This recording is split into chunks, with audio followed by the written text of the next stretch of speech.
আল্লাহ রসুল টুকটুক করে মা আয়েশার ঘরের দরজা টপকালেন, আম্মাজান পিছন ধাওয়া করলেন। আল্লাহ নবী বললেন, কে? আমি রাসূলুল্লাহ, আমার পিছনে। ও ভাইয়ানেরা, আম্মাজান আয়েশা সিদ্দিকা রাদিয়াল্লাহু তাআলা আনহা বললেন, ইয়া রাসূলুল্লাহ, ইয়া হাবিবাল্লাহ, হুজুর আপনার পিছনে আপনার লাল টুকটুকে বিবি আয়েশা। আল্লাহ নবী গম্ভীর মেজাজ দিয়ে বললেন, কে আয়েশা? আমি আয়েশাকে চিনি না। আম্মাজান চিন্তা করছেন, এক তো গভীর রাত, রাসূল উঠে যাচ্ছেন, আবার বলছেন আয়েশাকে চিনি না। আমাদের সংসারে হলে পরিস্থিতি ভালো হবে? কথা বলেন। রাত 1:30-2টার সময় স্ত্রীর পাশ থেকে স্বামী যদি উঠে যায় আর গিন্নি যদি জিজ্ঞেস করে, একা কোথায় যাচ্ছ, যদি বলে তোমার আমি চিনি নে, লাইন ভালো থাকবে না।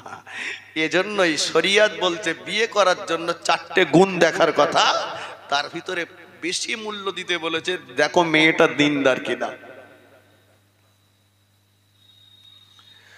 ও মায়েরা, আল্লাহ নবী যখন এমন কথাটি বললেন, আমাদের আম্মা জান আয়েশা সিদ্দিকা রাদিয়াল্লাহু তাআলা আনহা নিজের পরিচয়টাকে আরেকটু লম্বা করে দিয়ে বলছেন, ইয়া রাসূলুল্লাহ, হাবিবাল্লাহ, আপনার সাহাবা আবু বকর সিদ্দিক, এই আবু বকর সিদ্দিকের কলিজার টুকরি আমি আয়েশা।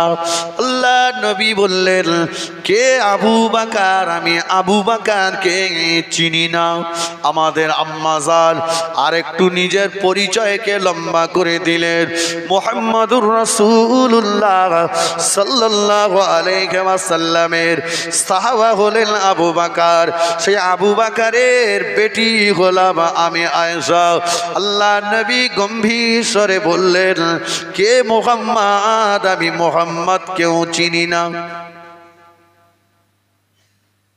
আম্মাজান বলছেন, এতক্ষণ যা হওয়ার হয়েছিল, এবার তো রাসূল বলছেন আমি মুহাম্মদ কেউ চিনি না। কি হলো আমার রাসূলুল্লাহর? আম্মাজান আয়েশা সিদ্দিকা রাদিয়াল্লাহু আনহা মনটা মলিন করে ঘরের ভিতরে চলে আসলেন, এসে চাদরটা মুড়ি দিয়ে শুয়ে পড়েছেন। আল্লাহ নবী সোজা মদিনার মসজিদে নববী শরীফে চলে গেলেন। মদিনার মসজিদে নববী শরীফে যে আল্লাহ নবী তাহাজ্জুদের নামাজে মশগুল হয়ে গেলেন। তাহাজ্জুদের নামাজ পড়তে পড়তে ফজরের ওয়াক্ত এসে গেল। মদিনার মসজিদে নববী মুয়াজ্জিন হযরতে বেলাল রাদিয়াল্লাহু তাআলা আনহু মদিনার মসজিদে নববী শরীফে ফজরের আযান দিয়ে দিয়েছে। নবী আমার দয়ার নবী ফজরের 2 রাকাত সুন্নাত নামাজ আদায় করলে, 2 রাকাত নামাজ আদায় করে আল্লাহ নবী আমাদের আম্মা জান আয়েশা সিদ্দিকা রাদিয়াল্লাহু তাআলা আনহার হুজরাতে প্রবেশ করলে। মাঝে মাঝে রাসূলুল্লাহ আমাদের আম্মা জানকে নামাজের জন্য ডেকে দিতেন। আম্মা জানের বয়সটা বড় কম ছিল। আল্লাহ নবী আমাদের আম্মা জানে হুজরাতে ঢুকে পড়লে, দেখেন আমার নবীর বিবি আমাদের আম্মা জান চাদরটা মুড়ি দিয়ে শুয়ে আছে। আল্লাহ নবী যে আমাদের আম্মা জানের চাদরটা মৃদুভাবে টান দিয়ে বললেন, আয়েশা, ও আমার লাল টুকটুকে বিবি আয়েশা, ফজরের আযান হয়ে গিয়েছে, উঠে পড়ো, ফজরের নামাজটা আদায় করে নাও। আমাদের আম্মা জান অভিমানের স্বরে চাদরটাকে টেনে নিয়ে বললেন, ইয়া রাসূলুল্লাহ, আর আপনাকে লাল টুকটুকে বিবি আয়েশা বলে ডাকতে হবে না। একটু আগেই তো আপনি বলছিলেন কে আয়েশা, আমি আয়েশাকে চিনি না। কে আবু বকর, আবু বকরকে চিনি না। কে মুহাম্মদ, আমি মুহাম্মদ কেউ চিনি না। এখন আবার বলছেন আমার লাল টুকটুকে বিবি আয়েশা উঠে পড়ো। হুজুর, আর আমাকে আয়েশা বলে ডাকতে হবে না। আল্লাহর নবী আমাদের আম্মা জানের মাথার কাছে বসে পড়লেন। আম্মা জানের মুখের দিকে চাদরটা আলগা করে আম্মা জানের মাথায় হাত বুলিয়ে দিয়ে বললেন, ও আমার লাল টুকটুকে বিবি আয়েশা, মনে দুঃখ নিও না। আমি রাসূলুল্লাহ, আমার সম্মুখে যখন নামাজের রক্ত হয়ে যায়, নামাজের সময় হয়ে যায়, ওই সময় আমি নবী আর দুনিয়ার কাউকে চিনতে পারি না। আর একটু জোরে বলেন সুবহানাল্লাহ। আল্লাহুম্মা সাল্লি আলা।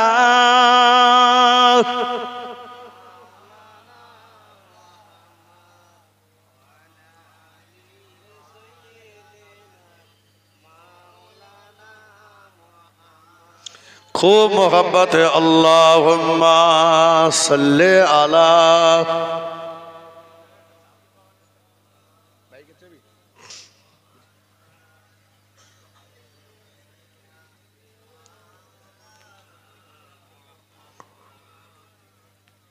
একটা বাইকের চাবি পাওয়া গেছে, কমিটির ভাইদের কাছে আছে, যার চাবি প্রমাণ দিয়ে নিয়ে যাবেন। জি আসুন।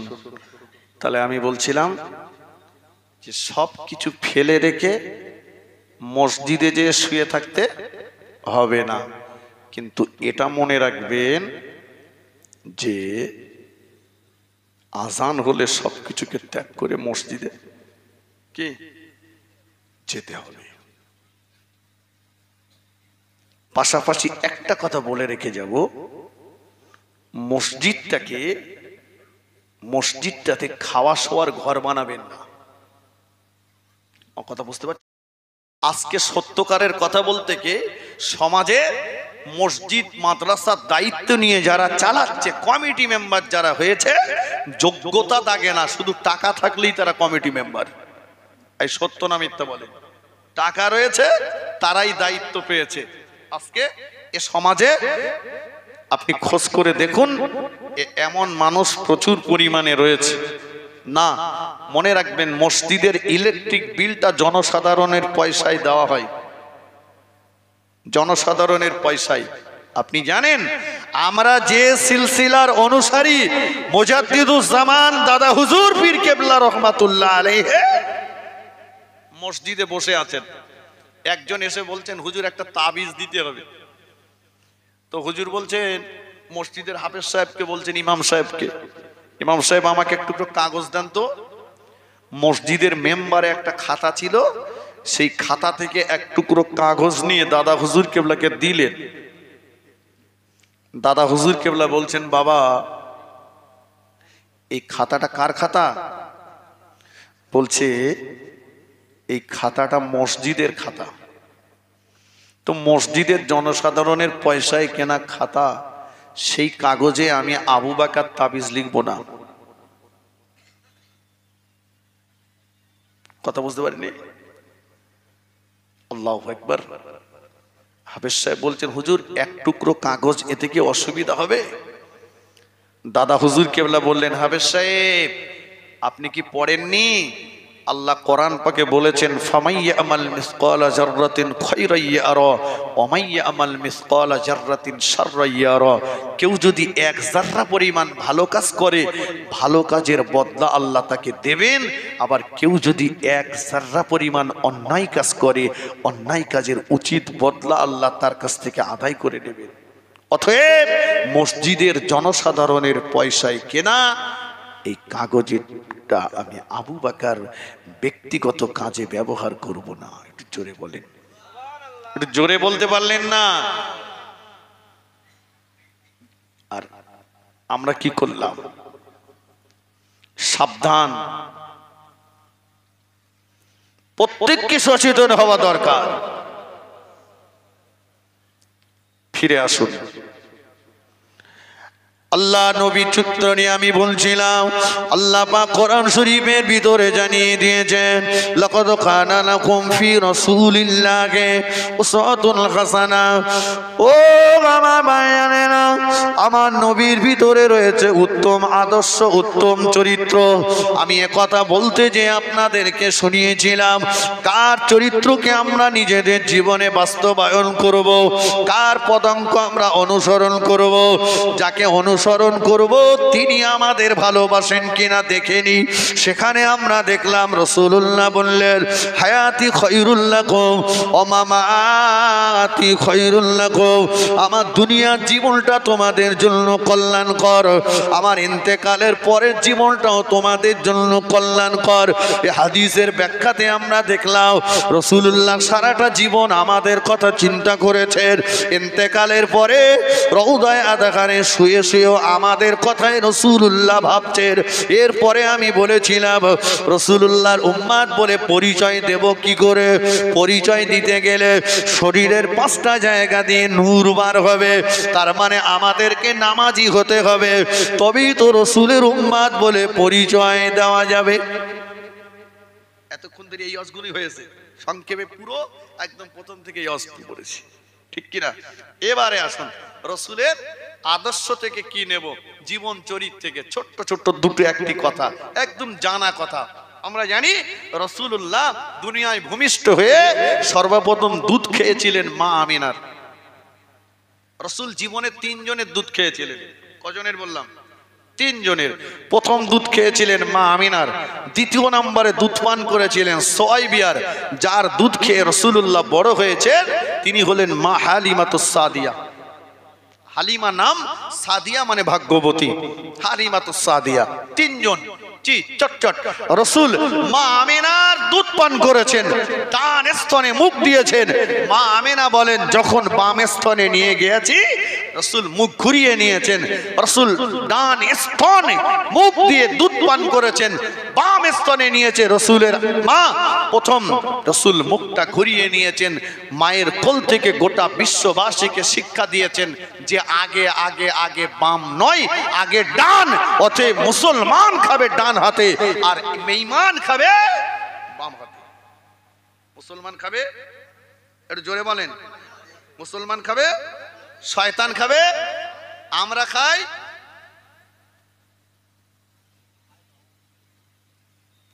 চলেন চায়ের দোকানে যেয়ে দেখেন, চায়ের দোকানে যেয়ে দেখেন চা খাচ্ছে, মসজিদ থেকে নামাজ পড়ে বেরিয়ে চায়ের দোকানে গিয়ে বাঁ হাত দিয়ে চা খাচ্ছে, ঠিক কিনা? বাম হাতে চা।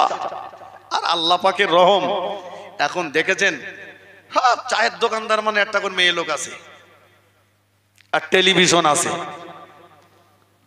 চাচা তুমি ঝাপানে দাঁড়িয়ে যদি ওই দোকানে বসো, তাহলে ছোট ছেলেটা ফস্কোটা মনে করবে চাচাকে বইয়ের দোকান, আমার আর অসুবিধে কি, ঠিক কিনা বলেন? কি বাম হাত দিয়ে বিস্কুট ধরেছে, বাম হাত দিয়ে চায়ের কাপটা ধরেছে, ভাত খাওয়ার সময় পানি খাচ্ছে, গ্লাস বাম হাত দিয়ে ধরেছে, ধরুন, তবে ডান হাতটাকে সাপোর্ট করুন। কথা বলেন? জি নেই, নেই।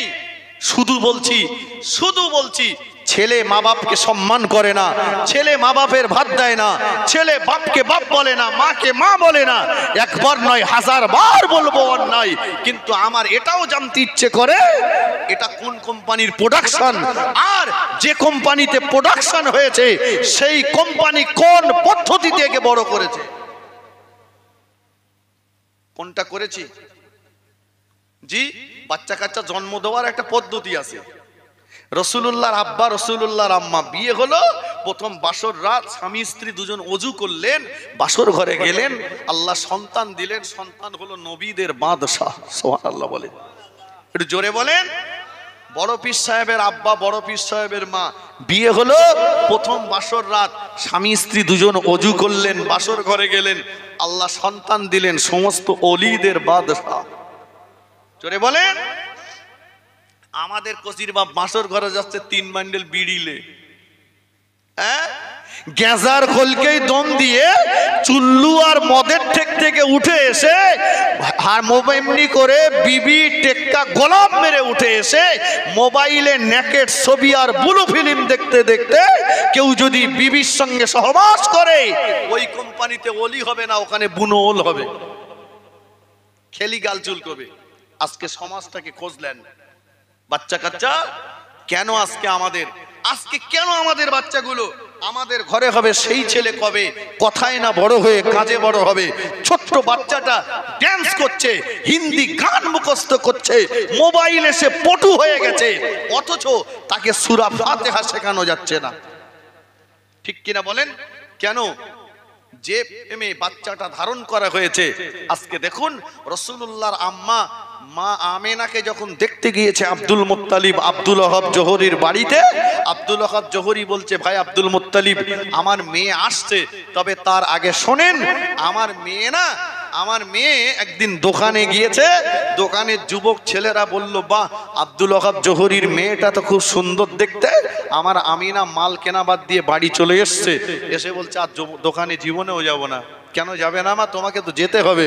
মা আমিনা বলল, যেতে পারি, এমন একটা পোশাক পরিয়ে দিতে হবে যে পোশাকটা পরলে জগতের যুবক ছেলেরা আমার থেকে মুখটা ঘুরিয়ে নেবে। সুবহানাল্লাহ বলে। পার্থক্যটা দেখেন, পার্থক্যটা দেখেন।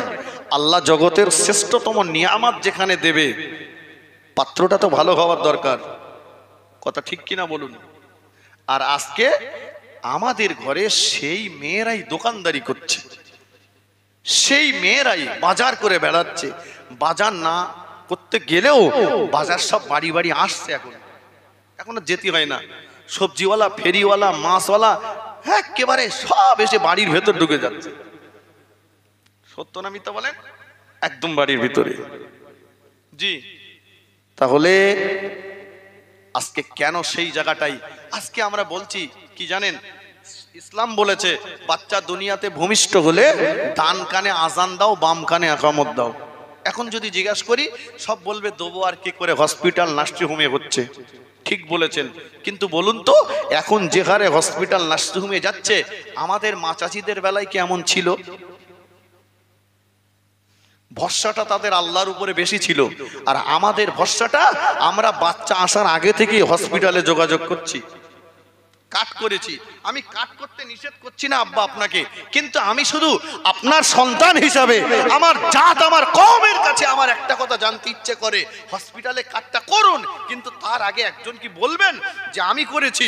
নামাজের পাটিতে সিজদায় পড়ে যে দুফোঁটা চোখের পানি ফেলে আল্লাহকে বলেছেন, আল্লাহ আপনি ইজ্জত দেওয়ার মালিক, আপনি বেইজ্জতির মালিক। আমার বিবির গর্ভে বাচ্চা, আমার মেয়ের গর্ভে বাচ্চা, আমার বোনের গর্ভে বাচ্চা, আল্লাহ আপনি ওকে বেইজ্জতি করাবেন না।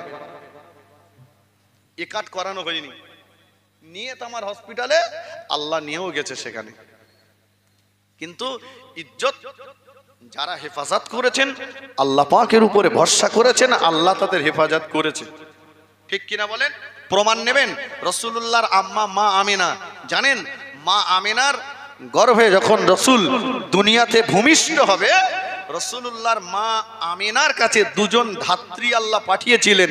একজন হচ্ছেন নবী ঈসা আলাইহিস সালামের আম্মাজান মা মারিয়াম, আরেকজন হচ্ছেন ফেরাউনের স্ত্রী আসিয়া। যে দুজন মহিলাকে আল্লাহ মা আমিনার কাছে ধাত্রী হিসাবে পাঠিয়েছিলেন, এ দুজন মহিলাকে জগতের কোনো পুরুষ স্পর্শ করতে পারেনি। সুবহানাল্লাহ বলে।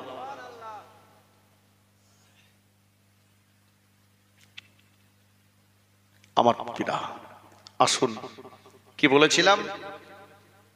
রাসূলুল্লাহ শিক্ষা দিয়েছেন ডান বাম। মুসলমান খাবে ডান হাতে, শয়তান খাবে বাম হাতে।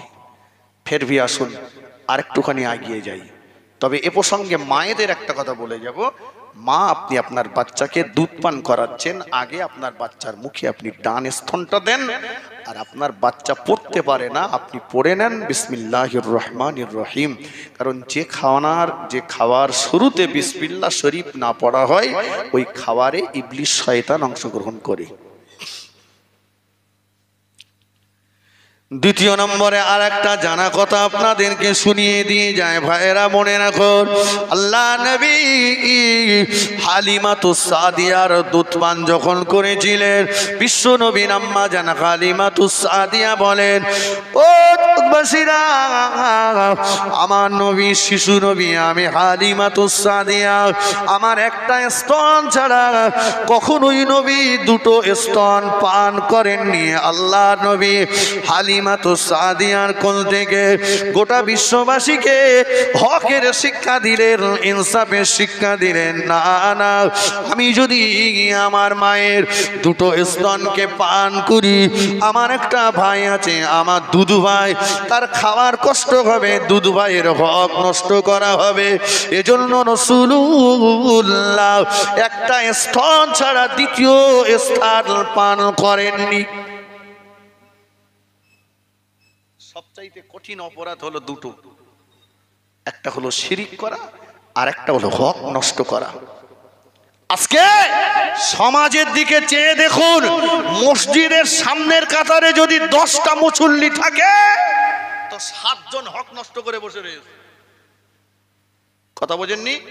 রাসূলুল্লাহ জামানার মসজিদ পাকা ছিল না, রাসূলের জামানার মসজিদ এসি লাগানো ছিল না, রাসূলুল্লাহর জামানার মসজিদগুলো পাথর বসানো ছিল না, রাসূলের জামানার মসজিদগুলো খেজুর গাছের খুঁটি আর খেজুরের পাতার ছাউনি, খেজুরের পাতার নিচের মুক্তাদিগুলো ছিল। আল্লাহ পাকের দয়ার জান্নাতের মেহমান, জোরে বলুন সুবহানাল্লাহ। আমাদের মসজিদ পাকা, মসজিদ এসি লাগানো, মসজিদ পাথর বসানো, মসজিদের সামনের কাতারে যদি 10টা মুসল্লি থাকে 8টা হারামখোর। সত্য না মিথ্যা? কঠিন অপরাধ দুটো, হক নষ্ট করা, শিরিক করা। খোঁজ নিয়ে দেখুন, কেউ গরিবের মাল আত্মসাৎ করেছে, কেউ দুনিয়ার দুর্বল অসহায় মানুষের জমি ফাঁকি দিয়েছে, কেউ ভাইয়ের ফারাজ, কেউ বোনের ফারাজ, কেউ শ্বশুর বাড়ির সম্পত্তি তসরুপ করেছে, কেউ বড় ছেলেকে দিয়েছে ছোটকে দেয়নি, ছোটকে দিয়েছে বড়কে দেয়নি, কেউ সম্পত্তি সব ছেলের নামে লিখে দিয়েছে, মেয়েগুলোকে ফাঁকি দিয়েছে, কেউ বা বোনের সম্পত্তি তসরুপ করে আজকে মসজিদের আগের কাতার দখল করে বসে আছে। ঠিক কিনা বলেন? এটা হুকুকুল ইবাদ, বান্দার হক। 70 বার কাবার দেওয়ালে মাথা ঠুকলিও ক্ষমা হবে না। হক যার নষ্ট করেছেন সেই যদি ক্ষমা করে তো ক্ষমা, তা না হলে ক্ষমা নাই। কত বাপ রয়েছে, কত বাপ সম্পত্তি সব ছেলের নামে লিখে দিয়েছে। মেয়েটা আসতেছে, বাপের কবর দেখে গাল দিত দিত বাড়ি যাচ্ছে। হ্যাঁ, লোটা কম্বল গুছকেনে বেরিয়ে যাচ্ছে। কোথায় যাচ্ছ? বলে 4 মাসে যাচ্ছি। 4 মাস 4 মাস বাড়ি আসবে না, চিল্লাই যাচ্ছে। আবার কেউ বলতেছে যাচ্ছি কোথায়? বলে একটু আরবের দিকে যাচ্ছি, মক্কায় যাচ্ছে হজ করতে। তুমি যাও আলহামদুলিল্লাহ, কিন্তু তুমি রাসূলুল্লাহর মাজারে যে সালাম দিলে, নবীর কবর থেকে সালামের জবাব পাবে তো? একবার কি ভেবেছো? হাজী সাহেবদের যখন হজে নিয়ে যাওয়া হয়, আপনারা জানেন হাজী সাহেবদের একটা ভ্যাকসিন দেওয়া হয়, দেওয়া হয় না? ভ্যাকসিন। তার মানে এই এখানকার রোগ জীবাণু বয়ে বয়ে মক্কায় নিয়ে যেও না, ও মাল এখানে দেখে যাও। তো অতএব হাজী সাহেব, আপনি যেমন রোগ জীবাণু নিয়ে যাবেন না, আপনি ঠিক তেমন আপনার ভিতরে যে নোংরামিগুলো আছে ওগুলোকে এখানে রেখে যান, কবর দিয়ে যান, ওগুলো মাটিতে পুঁতে দিয়ে যান, ওটা আর নয়। কথা বুঝেছেন? রাসূল সাল্লাল্লাহু আলাইহি ওয়াসাল্লাম কবরে জিন্দা দাদা হুজুর কেবলা যে সালাম দিয়েছেন, কর্মবীর আল্লামা রুহুল আমিন মঈজুদ্দিন হামিদি সাহেব লিখছেন, রাসূলুল্লাহর মাজার থেকে সালামের জবাব আসলো। শুধু সালামের জবাব আসেনি, রাসূলুল্লাহর মাজার মুকদ্দাস থেকে রুহানি হালতে রাসূলুল্লাহর দুটো হাত বার হয়ে আসলো। নবুয়াতের হাত আর মুজাদ্দিদিয়াতের হাত, দুটো হাত একত্রিত হয়ে গেল। একটু জোরে বলেন তো। সেই রাসূল সালামের জবাব দেন। এবারে বলুন, আমি যে যাচ্ছি আমার মেয়েকে সম্পূর্ণ হজম করে দিয়ে, নবী কি মেয়েকে কাঁদিয়ে কবরে গেছে? রাসূলুল্লাহর ইন্তেকালের সময় ফেরেশতা আজরাইল আলাইহিস সালাম এসেছেন রাসূলের জান কবজ করতে। ফাতেমাতুজ জাহরা রাদিয়াল্লাহু আনহা দরজার পাশে দাঁড়িয়ে ফুপড়ে ফুপড়ে কাঁদছে। মেয়ে কিন্তু বাপকে খুব ভালোবাসে, ঠিক কিনা বলেন? মেয়ে বাপকে ভালোবাসে, কিন্তু সমাজে কিছু বাপ আছে গাদ্দার। দেখবেন সারাদিন ছেলে বিয়ে দিয়েছেন, বৌমা এনে দিয়েছেন, আপনি অসুস্থ ঘরে পড়ে আছেন, ছেলে একবারও সামনে এসে জিজ্ঞেস করিনি আব্বা কেমন আছো, কিন্তু মেয়ে সকাল থেকে 5 বার ফোন করেছে আব্বা কেমন আছো, ঠিক কিনা? আব্বার উদ্রে বেরিয়েও না, সময় মতো খেয়েও, ঠিক মতো থেকো। ওর যদি সংসার জীবন না থাকতো মনে হয় বাপের সেবা করলেই ও শান্তি পেত। কাঁদছেন ফাতেমাতুজ জাহরা। আল্লাহ নবী বললেন, ভাই আজরাইল আলাইহিস সালাম, ও ভাই আজরাইল আলাইহিস সালাম, কি অপরাধ করলাম ভাই, কি অন্যায় করলাম ভাই? আমি রাসূলুল্লাহ, আমার মনে হচ্ছে তামাম ওহদ পাহাড়টা আপনি আমার বুকের উপরে চাপিয়ে দিয়েছেন ভাই। ফেরেশতা আজরাইল আলাইহিস সালাম বলল, না ইয়া রাসূলুল্লাহ, আপনার জানটা যত আসানের সঙ্গে কবজা করা হচ্ছে, এত আসানের সঙ্গে আর কারো জান কবজা করা হয় না। আল্লাহ নবীর বিবি আমাদের আম্মা জান আয়েশা সিদ্দিকা রাদিয়াল্লাহু তাআলা আনহা বলে, সাময়িকভাবে দেখতে পাচ্ছিলাম আল্লাহ নবীর কপাল দিয়ে দদ্দর দদ্দর দদ্দর দদ্দর করে খাম বাহির হচ্ছিল। নবীর পাশে পানির পেয়ালা রাখা হয়েছিল। আল্লাহ নবী পানির পেয়ালাতে হাত বোড়ান, নিজের চেহারা মোবারকখানা মুছে না, পানির পেয়ালাতে হাত বোড়ার, চেহারা মোবারকখানা মুছে না।